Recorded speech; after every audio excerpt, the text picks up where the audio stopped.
We're going to have a look now at what is making headlines in the international press. Diptyque Laurent is back. Dipty, thank you for being with us again. Of course, we've been talking a great deal about Cuba, not least in business, because this is going to be a story that we're going to talk a great deal about over the coming days and a number of different aspects of it. And of course, it's making headlines around the world already.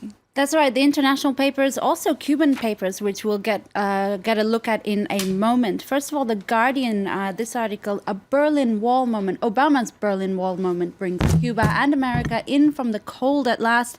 Of course, a reference to the Cold War that left Cuba isolated from the rest of the world.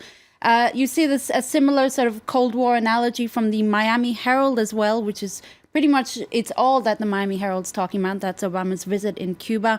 Miami having a very big Cuban community, of course. And 14 Medio, that's one of the first independent newspapers run from La Habana inside the Cuban capital.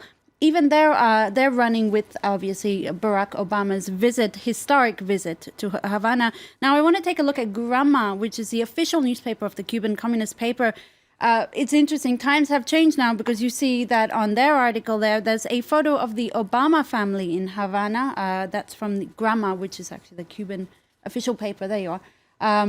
It's very interesting to see how changing times. Of course, a lot of this thawing in relations has been put down to Raul Castro being a slightly less hardline than his brother Fidel. That's right. That's a really interesting article that you can read more about in the Wall Street Journal, Melissa. It basically compares Raul to Fidel. Raul, who's less bombastic, more pragmatic than Fidel, who's been slowly chipping away at the country's communist model, really. The Wall Street Journal says that Raul's little-known negotiating skills have actually helped bring Cuba closer to the U.S. and to the rest of the world. Raul has actually allowed Cubans to run their own businesses, to use the internet. And of course, Cuba held peace talks between Colombia and the FARC last year. So according to a US-based think tank, nearly 40% of the Cuban population earn their income from the private sector. So Cuba's been changing for a long time. And that's really due to Raul, who was sort of he was a bureaucrat. He was running operations, delegating, while his brother Fidel was more the dreamer, the idealist. Now, not all the newspapers, however, are absolutely thrilled about this visit. No, not at all. There is a paper called Cinco de septiembre, which is, I guess, it's taking a very critical look at Obama's visit. It's a state-controlled paper from Cienfuegos, another Cuban city. The title reads, "Obama comes and goes, but Cuba is here to stay." And it basically says, while Obama will get a warm welcome as he should, the enthusiasm around his visit should be tempered because, I quote, "the US-Cuban dispute has been historic with high material costs and also high human costs for Cuba." And of course, they make reference to the Bay of Pigs. It'll be 55 years this year since the Bay of Pigs.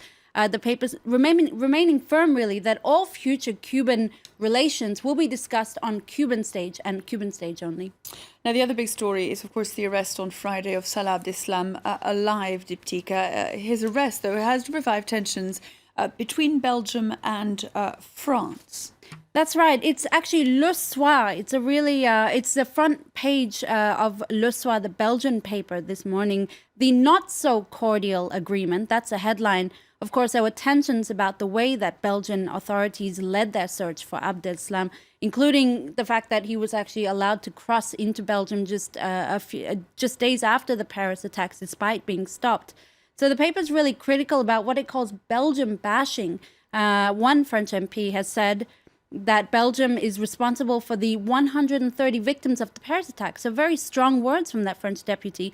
Of course, the Belgians are not happy about this. And as you mentioned earlier, Abdeslam's lawyer himself will be filing a lawsuit against François Molins, the Paris prosecutor, for his press conference for what he calls leaking information during an investigation. So there are still a lot of tensions despite this rather big breakthrough in the investigation. Now we end with a story about an attempt at crowdsourcing by the British National Environment Research Council. Tell us more. It went awry, basically. Probably started out with the most innocent of intentions, but it's been hijacked by that great cheeky British sense of humor. Britain's Environment Council asked the public to name its new polar research vessel. The boat's yet to be built. It'll cost around £200 million in the hopes of becoming sort of a leading oceanic research boat. But apparently those who voted in the naming competition didn't really care much for the boat. Among the top 4 contenders is the RRS Henry Worsley, after a famous explorer, but the top contender is the name RRS Boaty McBoatface.